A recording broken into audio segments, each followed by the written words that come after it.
Good evening to you all. Today, we're going to talk about the fourth episode on Surah Yusuf, which is titled, "The matter about which you seek my judgment has been decided." He said, "My Lord, prison is more beloved to me than what they are calling me to, and if you do not turn their plot away from me, I might yield to them and become one of the ignorant." The meaning is that when the group of women were dazzled by Yusuf's beauty, each one of them tried to get him alone and secretly invited him to visit her at her house. There are other people who say no. They say that all of them together asked him to obey Zalika in what she commanded him to have sex with her. The important thing is that Yusuf's response was, "My Lord, prison is easier for me than committing immorality, so turn away from me the schemes of these women and the inclination towards them. Otherwise, I will be among those who commit immorality and sin." The source here is Majma al-Bayan fi Tafsir al-Qur'an by al-Tabasi in the entire chapter of Yusuf. The question here is about the phrase, "unless you turn away their plot from me." So, how is it going to be? Is it unless you turn away from me, or not? And if you do not turn away their plot from me? The note here is about the word kala, he said, and this means two things. The first thing is that there are those who speak about Yusuf in the third person, meaning he said refers to Yusuf. And the second thing is that the statement in this verse is from Yusuf, not from God, while the narration is from God. So his Lord answered him and turned their plot away from him. Indeed, he is the all-hearing, the all-knowing. The meaning here is that God answered Yusuf's prayer, protected him, and kept him safe from the schemes of those women because he knows that Yusuf is sincerely calling upon him. The question here is, so he answered, that is, this part in red. So he answered, meaning God answered him. He refers to Yusuf's Lord. He refers to Yusuf, so he turned away. He refers to God, from him, meaning from him, that is, from Yusuf. Indeed, he meaning God. Who, meaning God. Who is being talked about here? Both of them. About God and Yusuf, both referred to in the third person. Then it appeared to them, after they had seen the signs, that they should imprison him for a while. The meaning is that Al-Aziz, the ruler of Egypt, decided to imprison Yusuf even after the evidence of his innocence appeared, which was the shirt torn from the back. Zalika told her husband, who was Al-Aziz, the ruler of Egypt or the minister of defense. She told him that Yusuf exposed me everywhere and told people that I was the one who tried to seduce him, so imprison him just as you imprisoned me. So he imprisoned him to make him appear guilty in front of the people. Some people say that Zalika's goal in imprisoning Yusuf was to keep him close to her during his imprisonment, which lasted 7 years. The point to note here is that the act of imprisonment or the order to imprison came from Al-Aziz of Egypt, and the narration, the reporting of this act or this news. The news of the imprisonment, as a verse in the Quran, is attributed to God. And 2 young men entered the prison with him. One of them said, "I see myself pressing wine." And the other said, "I see myself carrying bread on my head, and the birds are eating from it. Tell us its interpretation, for we see you as one of the doors of good." The recitation here, Abdullah and my father used to recite the story as I see myself pressing wine. That's how they used to recite it. I saw myself pressing grapes. What does it mean? That there were 2 young men who entered the prison with Yusuf. One of them said to him, "I had a dream, Yusuf." He asked him, "What did you see?" He said, "I saw myself pressing grapes to make wine." And the other young man said, "I also saw myself in a dream, and on my head were 3 baskets, that is, baskets. You know, The basket on his head were 3 baskets of food, and wild animals would come and eat from those baskets.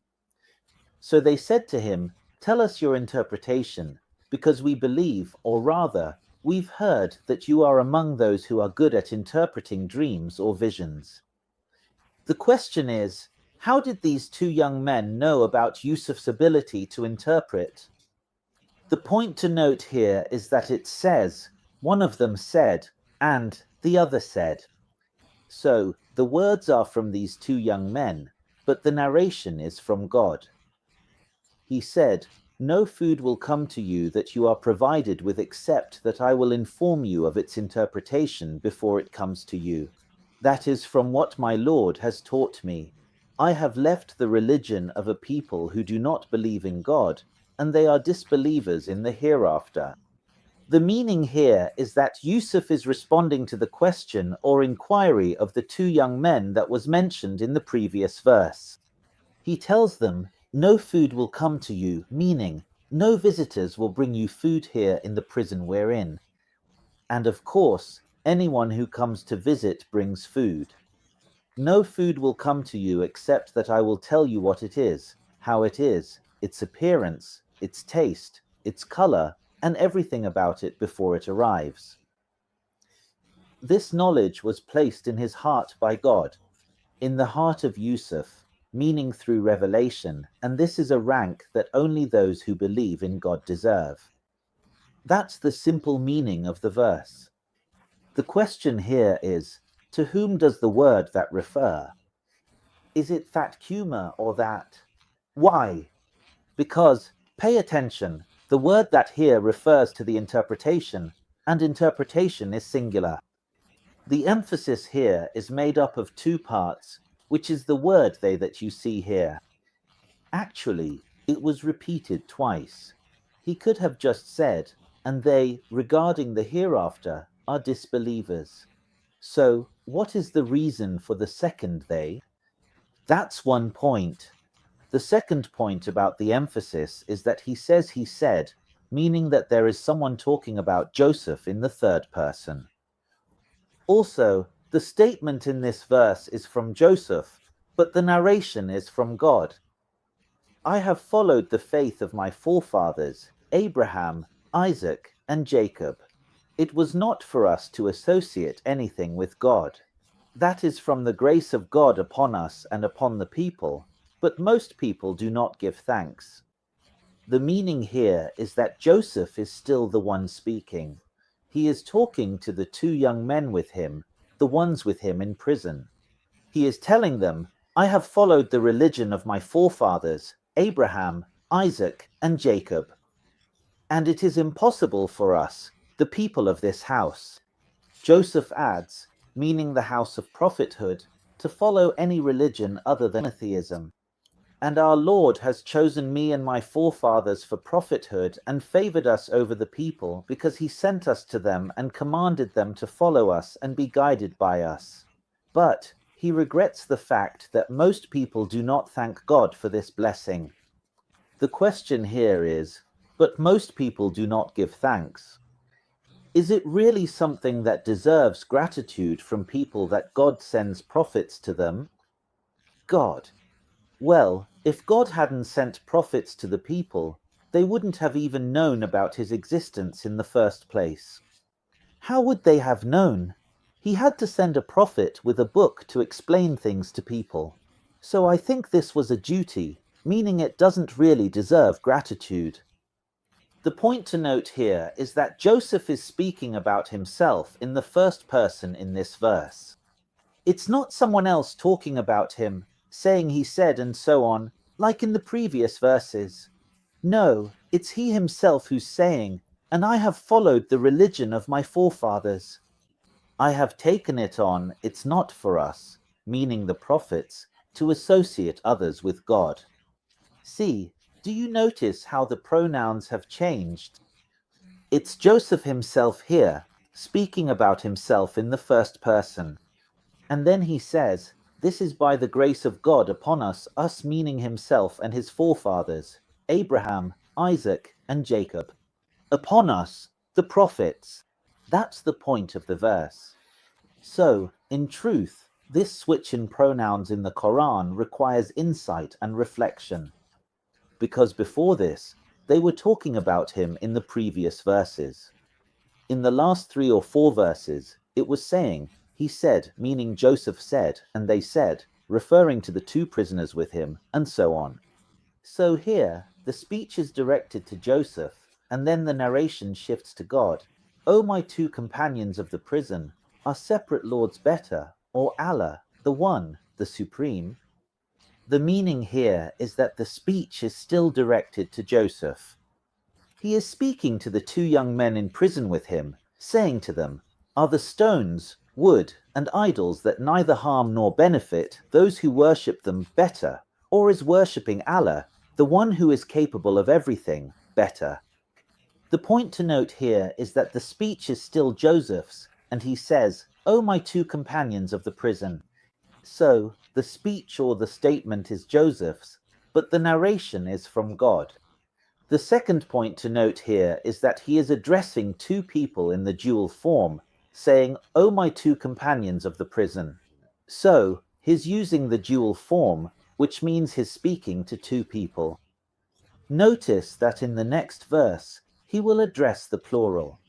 And then, in the following verse, he goes back to addressing the dual and says, O my 2 companions of the prison, you worship nothing besides him but names which you and your fathers have named, for which Allah has sent down no authority.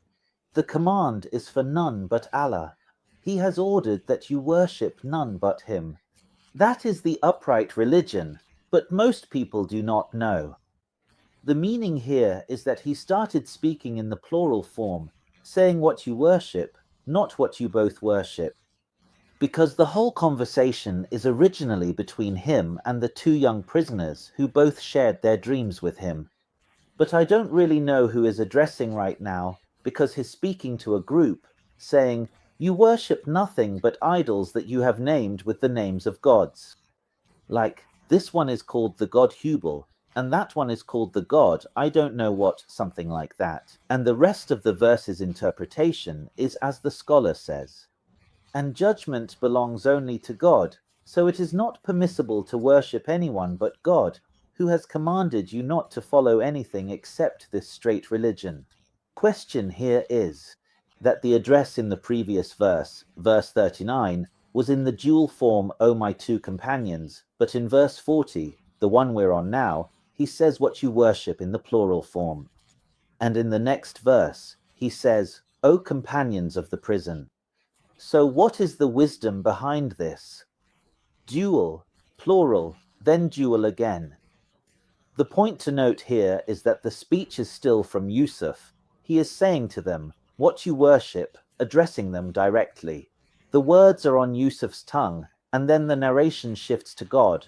O companions of the prison, as for one of you, he will serve wine to his master, and as for the other, he will be crucified, and the birds will eat from his head. The matter about which you sought a ruling has been decided. The meaning here is that Yusuf began to respond and interpret the dream that both of them had seen in their sleep. So he said to the first young man, you will remain in prison for 3 days, then you will be released. As for the second man, he told him, you will stay in prison for 3 days, and then the king will take you out of prison to crucify you, and the birds will eat from your head. So when the second young man saw how serious the matter was, he said, I didn't see anything in my dream, Yusuf.